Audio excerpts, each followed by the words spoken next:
21번. 화격자 연소로 해서 석탄을 연소시킨대요. 그러면 이 화염의 이동 속도에 대한 설명으로 옳지 않은 것은 이라고 되어 있어요. 화염이 이동하는 속도래요. 뭐 생각하시면 좋냐면 불이 빠르게 다른 쪽으로 확산이 된다. 그러면 조금 더 다르게 생각해 보면 착화가 조금 잘 된다. 이런 얘기. 불이 좀 잘 붙는다는 얘기야. 그렇게 생각을 하세요. 입경이 작을수록 화염의 이동 속도는 커진대요. 무슨 얘기냐면 고기가 있는데 이 고기를 잘게 잘랐어.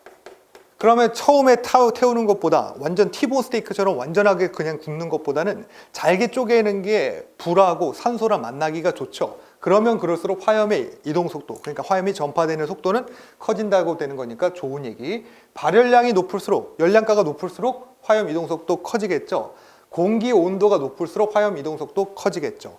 석탄화도가 높을수록 화염 이동 속도는 커진대요. 이건 뭐예요? 석탄화도는 석탄의 오래된 정도죠. 여기 석탄층이 있다고. 여기 위로 뭐가 누르냐면 뭐 이제 동물의 사체, 응? 동물의 사체라든지 퇴적층,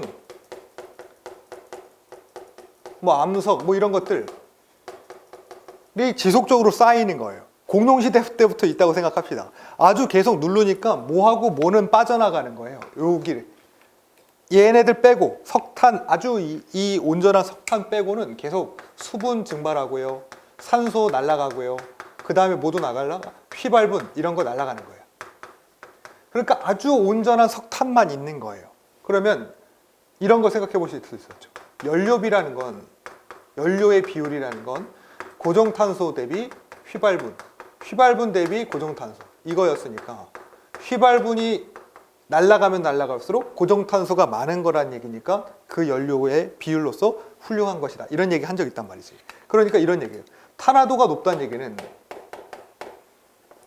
석탄이 오래된 정도에서 오래 잘 됐다는 얘기니까 고정탄소가 높다는 얘기예요. 휘발분이 있어야 확 하고 타 들어가는 거예요. 이해돼요? 불이 확 타고 들어가는 건 휘발분 같은 것들이 있어야 된다고.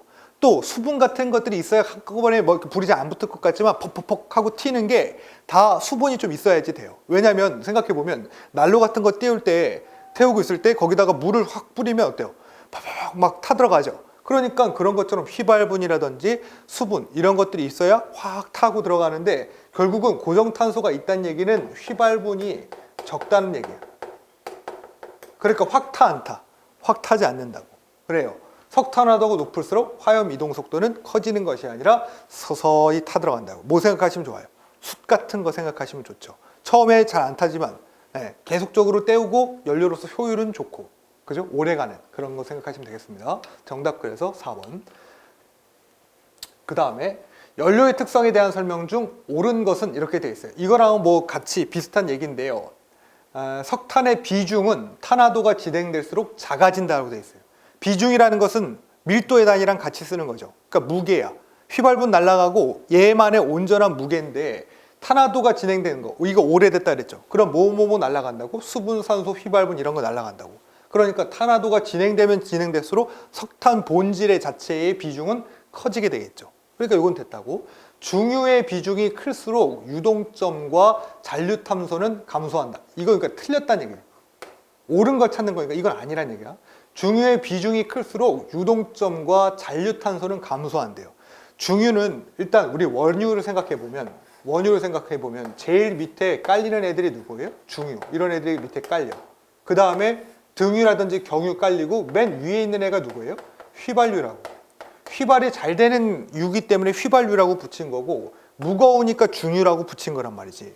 그러니까 여기 밑에다가 중유는 깔려요. 원유 자체에, 원액 자체에 보면 중유는 맨 바닥에 있다고. 또한 마찬가지로 얘 안에는 C, B, A로서 중유를 구분 짓는데 뭐로 구분 짓냐면 점도로서 구분을 짓는 거예요. 얘 쪽으로 가면 갈수록, 그러니까 C가 크고요. B가 A보다 크고 뭐가? 점도가 큰 거예요. 점도로서 구분을 지어요. 그러면 이제 중유는 휘발유라든지 경유 이런 거에 비해서 좀 저질이죠. 질이 별로 좀 좋지 않죠. 저질의 연료라고, 중유는. 비중 무겁고, 비중 크고, 저질의 연료. 이 안에는 뭐가 좀 많이 들어있냐면 황이 많이 들어있어요. 이런 저질의 연료일수록 황이 많이 나옵니다. 그러니까 태우면 황산화물 같은 것들 많이 나올 수밖에 없는 거죠.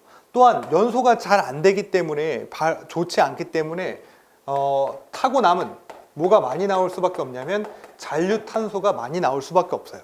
그러니까 잔류탄소가 많이 나온다는 얘기는 그만큼 별로 좋지 않은 연료이다, 이렇게 생각하시면 되겠고, 그 다음에 얘네들은 중유로 가면 갈수록 뭐가 커지는 거예요? 점도가 커진다고 보시면 되겠죠. 그러면 자, 이번에 중유의 비중이 클수록 유동점과 잔류탄소는 감소한다고 되어 있는데 잔류탄소량 많아지죠. 유동점이라는 건 뭐예요?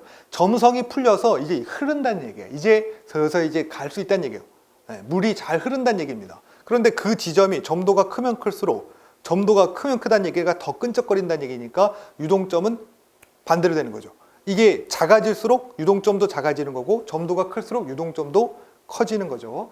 중유 중 잔류탄소의 함량이 많아지면 점도가 낮아진다. 반대로 해보세요. 점도가 커지면 잔류탄소의 함량도 많은 거야. 왜? 나쁜 연료일수록 점도도 높은 거고 잔류탄소의 함량도 많은 거니까. 맞나요? 자, 그럼 됐고. 그 다음 메탄은 프로판에 비해서 이론 공기량이 적대요. 그러니까 이것도 틀린 거고 이것도 다 틀린 거면 정답은 사실은 4번밖에 없었는데, 이건 뭔 얘기냐면, 자, 메탄이 있어요. 메탄이 연소돼서 O2랑 만나서 CO2가 되고, 그 다음에 H2O가 돼요. 그 다음에 프로판이 있어요. 얘가 O2랑 만나서 CO2가 되고 H2O가 됩니다.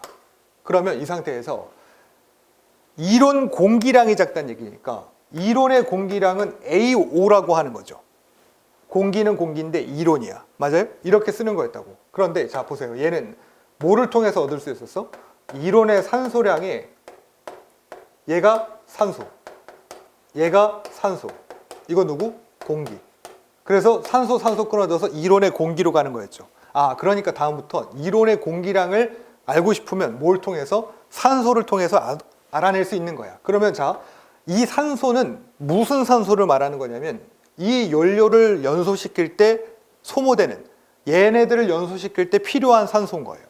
그러면 얘 연소시킬 때 이렇게 나온댔으니까 산소의 개수를 잘 알면 누구를 얻을 수 있는 거예요? 공기를 얻을 수 있는 거예요. 자, 얘 메탄이죠? 메탄화의 왼쪽과 우측, 그러니까 이쪽은 생성계고 이쪽이 반응계고 이쪽이 생성계라 그러면 짝짝꿍이 맞아야 된단 말이지. 탄소 하나, 이쪽 탄소 하나, 여기 수소 2개, 아니 수소 4개, 이쪽 넘겨주려고 보니까 수소가 이미 2개가 있어. 그래서 어떻게? 2개만 주는 거야. 그리고 이쪽에 산소 비었죠? 맞춰줍니다. 여기 산소 2개, 여기 하나인데 2개씩 있어. 4개, 전체 4개인데 이미 2개씩 있으니까 2개만 주는 거야. 그러면 짝짝꿍 맞았죠? 결국은 얘 메탄 한번 연소시킬 때 산소 얼마큼 필요해? 몰수로 2몰이 필요한 거죠. 자, 얘 프로판이야. 얘 3개입니다. 그래서 우측에다가 3개를 줘요.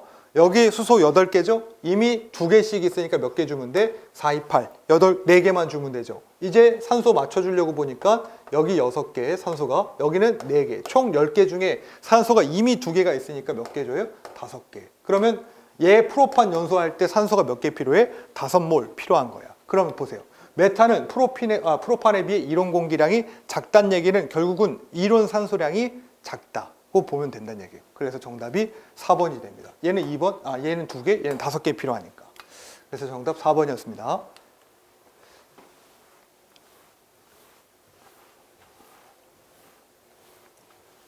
자, 그 다음에 23번.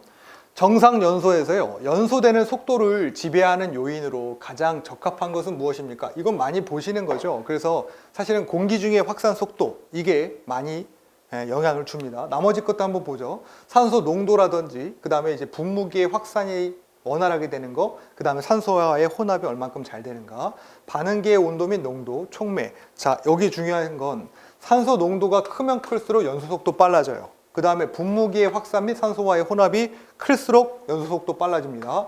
반응계, 아까 반응계 뭐였어요? C3H8 플러스 O2가 CO2와 H2O로 갈 때 C3H8 플러스 O2는 반응계, 그 다음에 CO2와 H2O로 나가는 건 생성계. 그러니까 그 반응물의 온도랑 농도가 커지면 커질수록 연소되는 속도가 빨라진다는 얘기인 거고, 촉매의 반응성이 크면 클수록 연소 속도는 빨라집니다. 단 이 활성화 에너지는 어떻게 낮으면 낮을수록 반응 속도, 연소 속도는 빨라지는 거예요. 활성화 에너지라는 건 이런 거였죠. 반응계가 있었어요. 아까처럼. 반응계 그냥 이렇게 생각해 볼까요? 커피랑 물입니다. 커피랑 물이 만나가지고 뭘로 가야 되냐면 커피 액으로 가야 돼. 그러려면 얘가 생성을 해서 이렇게 가고 싶다고. 커피 액으로 가고 싶은 거야. 그런데 이거를 하려면 이런 게 필요하더라. 라고 하면 얘를 뭐라고 얘기하냐면 활성화 에너지라고 하는 거예요. 아, 반응계에서 생성계로 갈 때는 에너지가 필요한데 그걸 활성이 되는 그 에너지의 값이 크면 클수록 반응계가 이렇게 가야지 되는 거야. 그러니까 생성계로 바로 못 가죠. 연소 속도도 마찬가지예요. 어떠한 물질이 연소가 돼서 빠르게 어떤 물질로 가야지 될 때는 활성화 에너지가 작으면 작을수록 연소 속도, 반응 속도 이런 것들이 빨라집니다. 그래서 얘만 낮을수록 나머지는 클수록 빨라진다는 것까지 참고로 하셔야 합니다. 23번 정답은 그래서 3번이었죠.